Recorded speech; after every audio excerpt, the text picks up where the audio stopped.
The reason why pasteurized milk doesn't come under this scrutiny, and the reason why raw milk as opposed to cheese, eggs, raw oysters, sushi, why they don't come under the same FDA scrutiny, is that the major milk manufacturers are a principal lobby within the FDA. They have very small profit margins per unit. And so if in Whole Foods and other places there are significant numbers of consumers who come in to buy raw milk products, it is a significant economic effect on the large milk processors. The California milk raids were not an isolated event.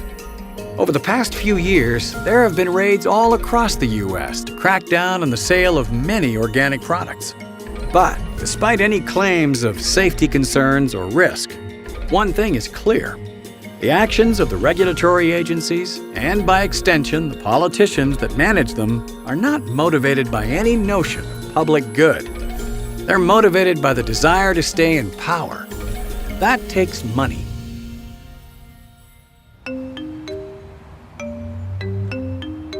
The problem with the U.S. political system is that it revolves around money. And so immediately that sets off this dichotomy of those who can afford to play in the system and those who can't. To run for office, you need $1.5 million. You need about $11 million to run for the Senate.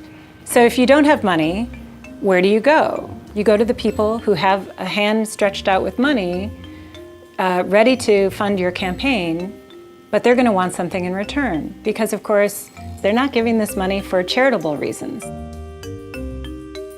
It very clearly advantages big businesses because they have more capacity to devote resources to influence buying.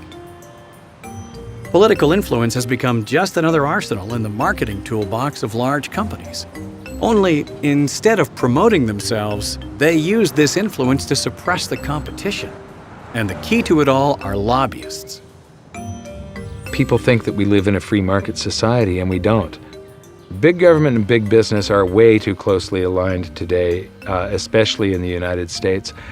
And this, is because of lobbying, basically. We have cronyism. We don't have capitalism in the United States, especially when it comes to the military, and then big medicine, big food, like Monsanto, with all the GMOs and stuff. Most people don't want it, but yet it's being forced on us because Monsanto has such leverage in Congress through all the lobbying of the food industry. So what is lobbying? Well, simply, lobbying is the act of influencing decisions made by legislators and regulatory agencies. The guys who make the rules. And the people who exert this influence are called lobbyists. Well-connected professionals with slick suits and slicker tongues. Lobbyists tend to be experts in the fields they lobby for. They advise lawmakers on how to make sure Americans are getting the most benefit from the laws they pass, while also reducing potential harm. It's a good idea. Why wouldn't you want an expert's advice? Here's where things get screwy.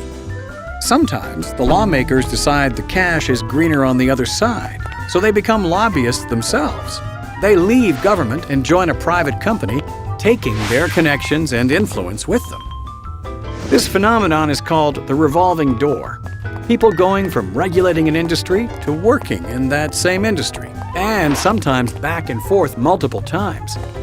Corporations love having such powerful people on their payroll, so they do everything they can to lure them over. And for their part, the regulators help out by making a few choice laws to benefit their future employers. And with the spin of the door comes a host of new laws that benefit some companies, hinder others, but business keeps rolling, and in the end, no one really gets hurt. Except, of course, the people. You'll see members of Congress who will take on issues defending one particular special interest and then go out to work for that special interest after they leave. And the same is true of all government agencies. In fact, that's considered the normal way to do business in Washington. Big government and big business essentially are the same, are they not? What's the difference between a corporation and a government agency when the corporation buys the politicians with campaign donations and the politicians do as they're told in passing laws that the corporation would have passed had the corporation been the government. Sadly, this phenomenon is all too common today, and it's not specific to just one industry. Rather, it seems that many of the agencies which have the power to influence our daily lives are corrupted by the revolving door. When you have delegated power to committees and government officials and agencies to regulate the economy, it always leads to corruption. It's too tempting for people not to use that power for their own personal agendas. And the revolving door is merely proof of the fact that when you give government and its agencies the power to regulate commerce, it always will lead to corruption. 9/10 of all federal law is not the product of those we elect, but rather the product of the unelected heads of these bureaucratic agencies. So we do not have a limited federal republic in the United States. What we have instead is an unlimited bureaucratic oligarchy in which these bureaucratic agencies operate largely without any accountability. This isn't a representative form of government. They only represent the most powerful and the people that give them the most amount of money. The corporations, the multinationals, have taken over.